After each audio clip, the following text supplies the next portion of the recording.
This is Seesfeld Park, just one of the many venues here for the first ever Winter Olympic Youth Games being held in Innsbruck, Austria.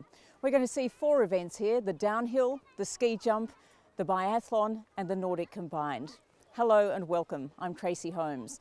Now, as we mentioned, because this is the first ever Youth Olympic Games for a winter version, it's really quite fascinating that they've chosen Innsbruck, which has a really proud Olympic tradition. They've hosted the Winter Olympic Games twice, in 1964 and 1976, so I guess it was the perfect ground to hold the first ever Winter Games for young people. Now, when I say young people, I'm talking about 15 to 18-year-olds, people that hope one day to progress to full elite Olympic standard. And we have the full quota of Olympic sports, as we come to expect from a Winter Games. But the unique thing about the Winter Youth Olympics is that it's trialling several new aspects which one day we might see in the full Senior Olympics, such as mixed gender events where boys and girls compete together. Also mixed nationality events where, rather than having a relay with 4 people from one country, each person represents a different nation and they compete under the flag of the Olympics. All of this, of course, is the brainchild of the current Olympic president, Jacques Rogge. He believed that some of the Olympics were just getting so big and so overwhelming that it was time to get back to basics and what the Olympic movement is all about. And it's about education, it's about the spirit of man, and it's about finding the right balance in life. And that's exactly what more than 1,000 athletes here are going to experience over the next 10 days. More than 70 countries will be represented here in Innsbruck. And they not only have to compete in the sporting events, searching for gold, silver, bronze medals, of course, but they also have to participate in a culture and education program. Now, part of that education program is brought to them by WADA, the World Anti-Doping Agency. And we managed earlier today to catch up with the head of WADA, David Howman. David, the issue of drug testing is a long and complicated one. But I just wonder, how many people do you seriously believe are cheating the system in sport? Well, I think the best answer to that is to say far more than are currently being apprehended or caught by the system. We know that under the scientific analysis of samples, whether that be blood or urine, probably something between 1 and 2% of athletes that are competing. But we also know through studies that we're conducting looking at the prevalence of doping, it's probably in double digits. When you consider that, though, is it very different to any other elements of society? I mean, when you talk about, criminals or murderers or bank robbers, there's always going to be an element that tries to get away with what you're not allowed to.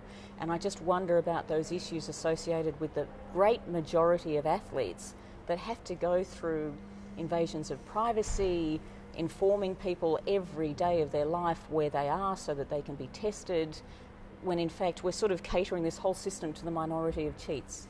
Well, that's a very good issue, and I think it's something that should be addressed by governments and by sports politicians to say what it is they really want to do to ensure that doping is eradicated. I don't think it will ever be got rid of. I don't suggest for 1 second that it is an evil that we're going to expunge, but I do suggest it's such an issue of cheating that is contrary to the values of sport that we therefore have to make a big effort. Unless that effort is made, then you're going to say, well, why do we do any testing? Maybe we shouldn't test at all. We just let the cheats run rampant. And so I think you've got to put that into the equation. On the other hand, it is a societal issue, and it is the same as any other cheating in society. And I often refer to lawyers cheating or journalists committing plagiarism. They still do it no matter what penalties you have and no matter what testing you have. That doesn't mean we should stop. Well, I think what we've got to do is be more effective, more efficient, and make sure that what we do actually counts. We're not wasting money, we're not wasting tests, and we're not over the hill in relation to invasion of privacy or other human rights. I really, this intrigues me all the time, because you think about terrorism, for instance, and people are so afraid of terrorism, yet the facts say that most of us in our entire lifetime will never ever be affected by it. There's a really remote chance. We've got more chance of drowning in the bath. And so then you look at what's happening in sport, And I do wonder why athletes have to pay such a high price. And because we've demonised cheating to such an extent, those that are end up getting caught in something that is not quite guilt and then get let off, they suffer terrible consequences because their colleagues and fellow competitors kind of push them away and don't want to associate with them anymore, when in fact they didn't do anything. It was some kind of aberration of the system.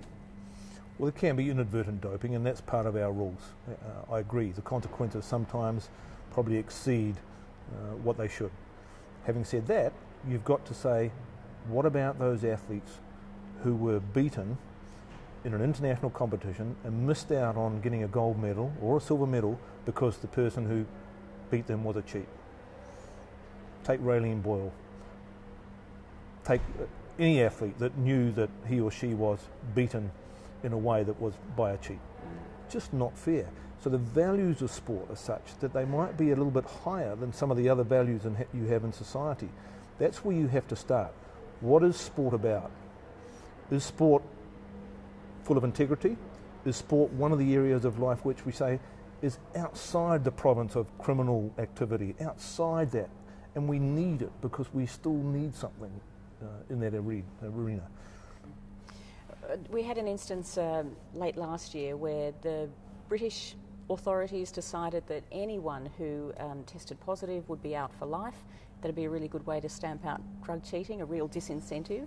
That was taken to the Court of Arbitration for Sport, and they said, no, you cannot do that because there are other international federations involved here and they have different rules. You can't upset somebody's life to that degree when in fact we're only talking about sport. We're not talking about murder.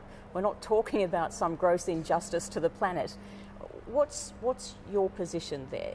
Would life bans in the first instance be an answer in trying to stamp out drug cheating? Well, I don't think I'm the right person to answer that. I think you have to go to somebody who's a judge on one of the courts that might eventually determine it. And it doesn't take a rocket science to work out that if you ban somebody for life, you're taking away an opportunity from them in terms of their life that might otherwise have been available to them. And for a first offence, any court of involved human rights or the rights of the individual will say, hey, that's too tough. So you've got to start from that component. In the old days when sport was fun, you might think differently. It's no longer fun, it's a business. 10% of the world GDP comes from sport or sporting events. That's a heck of a lot. It's very important. A young person can make a career in sport and make money out of it. And if you stop that person on the first offence, that's probably a little bit over the top. The rules do provide for a life ban for a second offence, if it's serious enough. So there is the power there. And I think sometimes what happens within the information that gets out to the public is that is forgotten or neglected because it doesn't make such a good story or it's just not part of the controversy. The British system was a selection system. It hasn't yet been determined by the court. It will be in the next couple of months. Of the 30-something athletes that had been subject to a life ban, 29 of them have been excused. There are only 3 athletes over a period of 19 years who have been caught by the rule. So I think we've got to get these sort of things into proportion. Rather than looking at the headlines, you've got to say, what is actually happening here? 29 out of the 32 have been excused. So let's get things in proportion. You've been in charge of WADA for the best part of a decade. Do you think you've seen great inroads made here? Do you think cheating in sport through drugs is less of an issue now than it was when you first started? Look, I think the dopey dopers are being caught, and I think there are more of them than there should be. So therefore it's our job and those of our signatories to make sure there's better education, and we're achieving in that area. The sophisticated doper is getting better at avoiding being detected. And that's an area that I think has to be concentrated on, as is the area of the entourage, the people who actually persuade the athlete to do something that the athlete should not do. I mean, I'm talking about anybody from a parent to a coach to a trainer to a lawyer. All of those people also should be sanctioned, and I think that's one of the things that we've got to concentrate in the next few years. You are so right. Because I often think the poor athlete cops it all. what about the rest of the makeup, you know? So and sport can't do a lot. Sport can refuse accreditation or say that you can't be part of a team. Governments have to do it. So we are looking at ways and means of ensuring that complaints are properly made to those who are responsible for doctors or therapists or lawyers to say, here's a complaint. Now please pursue it because it's serious. So are you admitting now that sport is political? It's always been political. And I think at times there is more politics in sport than in politics. But that's not to say you should excuse it. You've got to confront that, and you've got to work a way to make sure that information is readily available and you can work on it. David, thank you for your time. Pleasure. Of course, drugs in sport is just one of the many serious elements that surrounds professional sport these days. But part of the Youth Olympic Games is to get back some of the fun that sport used to be before it became so businesslike. And there's plenty of fun to be had here over the next 10 days or so for the Youth Olympic Games. As part of that fun, we're going to be introducing you to some of the young reporters, IOC young reporters, that have been brought in from many countries around the world to take the message of the Youth Olympics back to their own countries. And it'd be nice to hear their perspectives of this event. So while we look forward to bringing you the perspectives of the young reporters, we're also going to bring you the very best of the competitive action here at the first ever Winter Youth Olympic Games. But for now, I'm Tracy Holmes in Austria for CCTV News.